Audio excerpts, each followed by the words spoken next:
This is a book review of Delusions by Peter McKenna. This book discusses what delusions are, and first of all looks at historical definitions of delusions and why different definitions are problematic.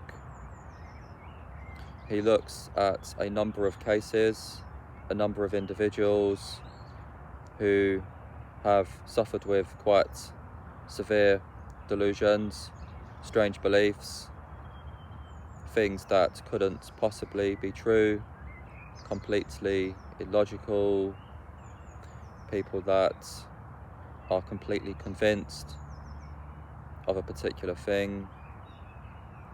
And this book goes into detail about all of the different varieties and the particular characteristics of different types of delusion. So these are not things such as people not willing to walk under a ladder because they're superstitious that, they will get bad luck if they do so, or not opening an umbrella inside because doing so brings bad luck. These are quite severe cases. Peter McKenna was, and possibly still is, a psychiatrist involved in diagnosing and treating patients with schizophrenia and other quite severe conditions. Why might such a book be worth reading? One of the reasons why I bought it and decided to take the time to read it, took around 2 weeks in total, is that I've been trying to gain a better understanding of how the brain works. And in order to gain a better understanding of how the brain works, it can possibly be useful to look at when the brain is not fully functioning or is not properly functioning as it should be, in a similar way to how when one's car breaks down, you possibly will gain a better understanding of what's under the bonnet and the various components, the various parts. When something goes wrong, it's possible to gain a better understanding of how it works, because then you really will be forced to consider all of the different aspects, how they're related to each other, what their functions are, what their byproducts are,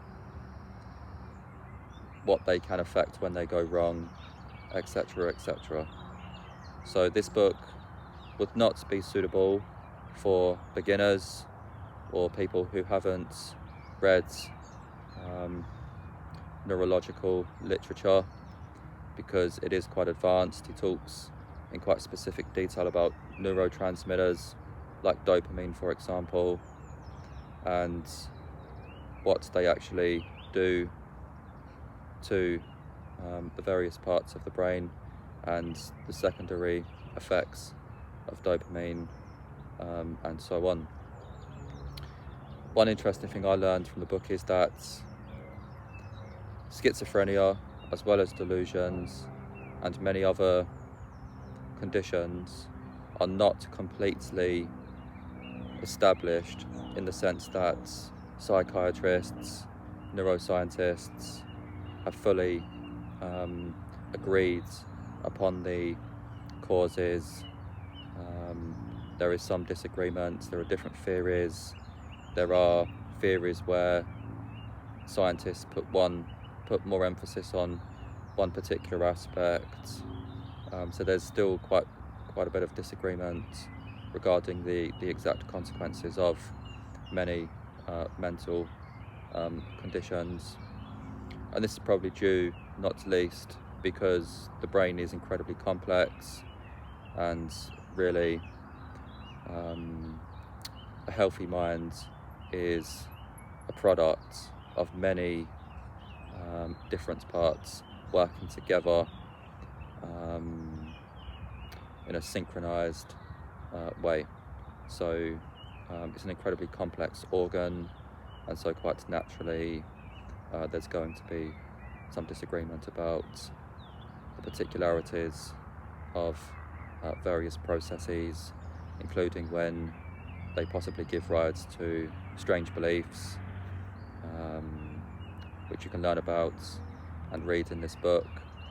So it's a very good book, but would perhaps recommend reading more about the basics of the brain before going into something like this, because it would be quite difficult to understand all of the detail. When he's talking about receptors, for example, if you don't have